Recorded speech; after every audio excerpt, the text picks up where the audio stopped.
Hello everyone, I'm Paul and today we're solving problem 2163, minimum difference in sums after removal of elements. This is a hard problem that's all about observation, so here I will show you how to solve this visually and then we'll go with the code.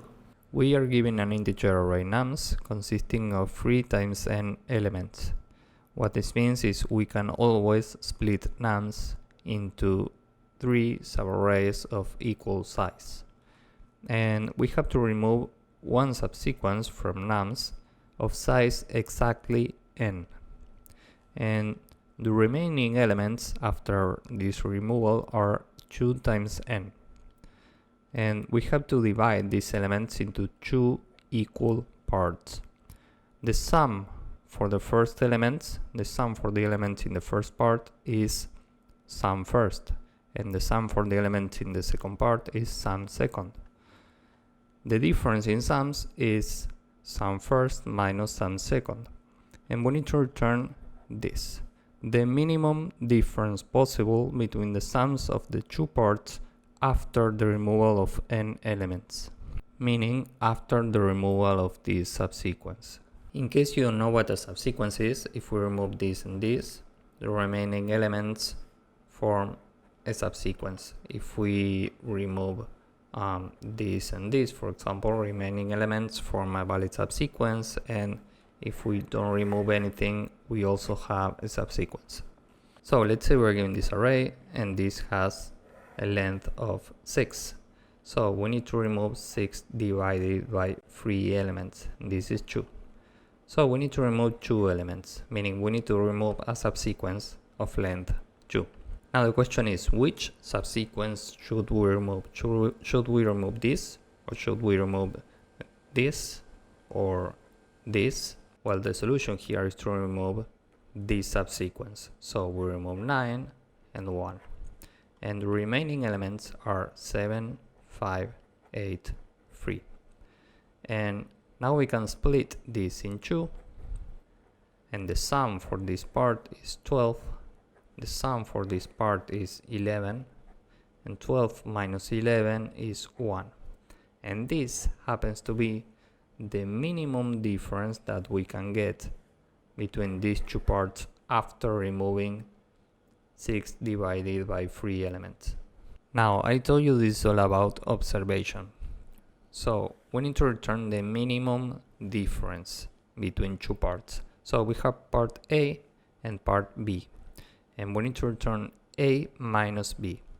And this number has to be as small as possible. So the most intelligent thing here will be to try to decrease A as much as possible and increase B as much as possible. This is how we get the minimum result. So now let's go back here and let's say we draw a line here and here. So now we have sort of like 3 subarrays of length 2, and we are iterating this middle part. So we start from here, and every time we are splitting this entire thing in 2 parts. And given that we are here, we split this here. So 7 and 9 form the first part, and the second part has these elements. Now remember, this has a length of 6, 6 divided by 3 is 2. So instead of focusing on the elements we have to remove, we will focus on the elements we need to take. We have to take exactly 2 elements from this part and exactly 2 elements from this part. So here we have exactly 2 elements, and we take the sum of this, and 7 plus 9 is 16. And here we need to take 2 elements, and more specifically we need to take the 2 largest elements. And here the largest elements are 8 and 5. 8 and 5, the sum is 13. 16 minus 14 is 3. So the result up to this point is 3. Now let's say we're here and we split this in 2 again, and we draw the line here. And this is the first part, and this is the second part. And remember, we need to take 2 elements from each of these parts. And more specifically, we need to take the 2 smallest elements from the first part and the 2 largest elements from the second part. So the 2 smallest elements here are 7 and 5. The sum of these 2 elements is 12. And the sum of the 2 largest elements in the second part is 8 plus 3, 11. And 12 minus 11 is 1. And given that 1 is smaller than 3, and we need to return the minimum difference, we replace this with 1. Finally, we are here, meaning we split this here.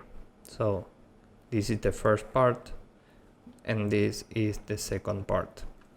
And the sum of the 2 smallest elements in this part 1 is 5 plus 7. This is 12. And the sum of the 2 largest elements in this second part is 1 and 3. 1 plus 3, and this is 4. And 12 minus 4 is 8. And given that 8 is greater than our current result, we keep the result as it is. So finally we return 1. So this is the approach. We are taking the middle part and we are iterating this. Each time we are splitting this entire thing in 2 parts, and we are taking the 2 smallest elements in the left part and we subtract the 2 largest elements in the right part. And remember, here we talk about 2 elements because the size of this is 6. 6 divided by 3 is 2. And each time we check what is the difference between these 2 parts, we do part 1 minus part 2, and if this number is smaller than our current result, we update the result, and finally we return this. Now the question is, how can we get the smallest elements in this part and the largest elements in this part each time efficiently? And the answer is, we will use a max heap for this part and a min heap for this part. So let's say we have this. This is the array nums. The result is initially infinity. We have totals for part 1 and part 2. These are initially 16 and 4. Why? Well, because we need to take 2 elements and we start from here and here, and we have only 2 elements in each side, so we have to take this. And 7 plus 9 is 16, and 1 plus 3 is 4. And we will store the results for part 1 here in this array and the results for part 2 here. We will also have a max heap for part 1, which has the initial elements 7 and 9, and a min heap for part 2, which has 1 and 3 initially. So remember, we are iterating these elements in the middle. So let's say we have an I pointer here, meaning we start from this 5, and we are splitting this in 2. So this is part 1 and this is part 2.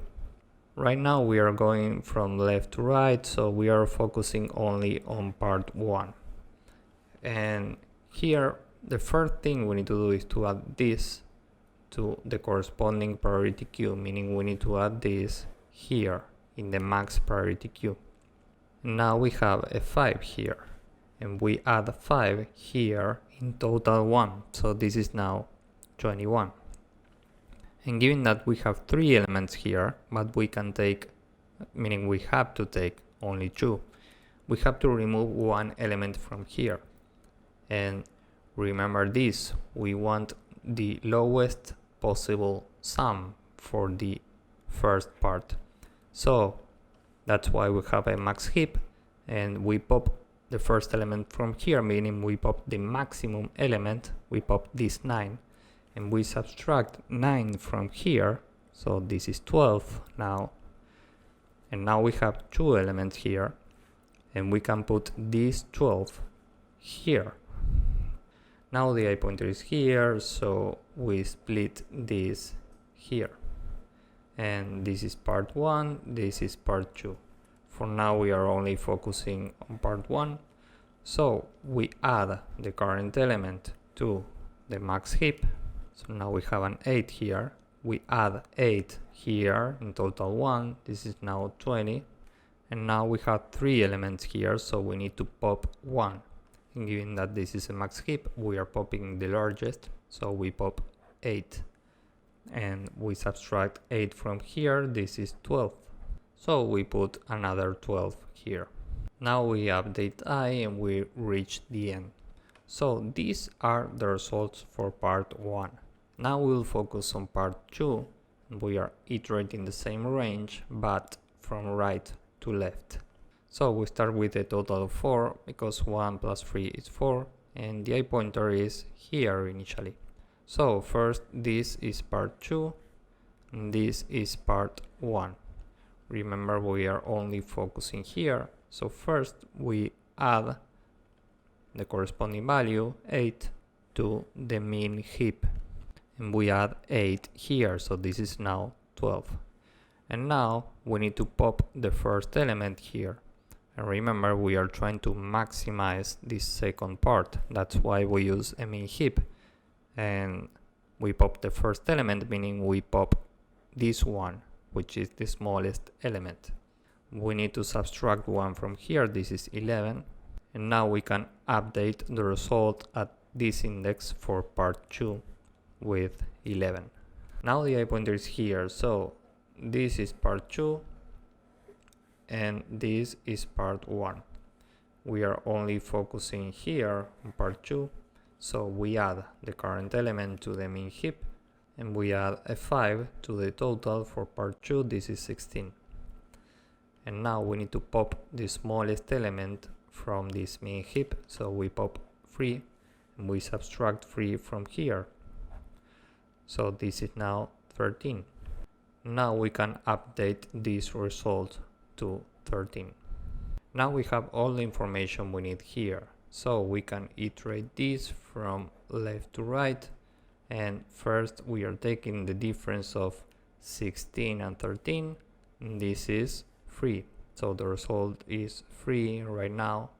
Next, the difference between 12 and 11 is 1, and given that 1 is more than 3, this is now 1.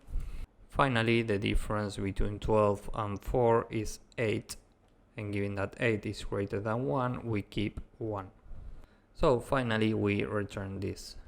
Time complexity for this will be roughly big O of n log n, because we are iterating this and we are doing heap operations, and space complexity will be big O of n. So now let's go with the code and hopefully you will get the idea. First we say n is the length of nums, and we'll say n3 is n divided by 3.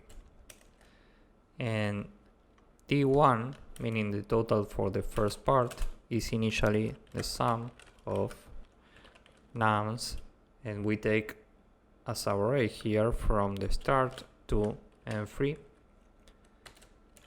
Max priority q is minus x for x in nums, and we take as our array again from 0 to n3. Now we do heap q, heapify, max pq, and the results for the first part are initially 0 times n. And we can say p1 at n3 minus 1 is t1. And now we can iterate the range in the middle. So for I in range from n3 to n3 times 2, first we do the total t1 plus equal nums at I and heap q, heap push in max PQ minus nums at I. Remember, we use minus because this is a max priority queue. And now we need to subtract from T1 heap Q, heap pop, max PQ. And here we need to use minus again because this value is negative. We transform this in positive and we subtract this. And now we can say P1 at I equals T1. And now we can do the exact same thing for the second part. So T2 equals sum of nums, and we take a subarray here, which goes from minus n3 all the way to the end. And min PQ is initially a subarray which goes from minus n3 to the end. And now we can heapify this, so heap Q, heapify min PQ, and now the results for the second part are initially 0 times n, and P2 at n3 times 2 equals to T2. So we are doing the exact same thing for the part in the right. Now we can iterate this in reverse. We are iterating the part in the middle in reverse. So for I in range n3 times 2 minus 1 up to n3 minus 1 in steps of minus 1. First we do T2 plus equal nums at I, then heap Q, heap push min PQ nums at I, and then we need to subtract from T2 heap Q, heap pop min PQ, and now we can say P2 at I equals T2. And finally the result is initially infinity, so we float inf, and now for I in range from n3 minus 1 up to n3 times 2, result is the minimum among the result and P1 at I minus P2 at I plus 1. And this is it. Finally, we need to return the result. So this is it for the code. Now let's submit this and see if it works. Here I put n2 and this is n3, so let's fix this and try again. As you can see, this works and it's very efficient. Here in the second part you can avoid this array for results in the second part, but I do this like this because I think it's more intuitive to just repeat this in reverse. So if you found this useful, please drop a like, subscribe, and see you in the next one. Bye bye.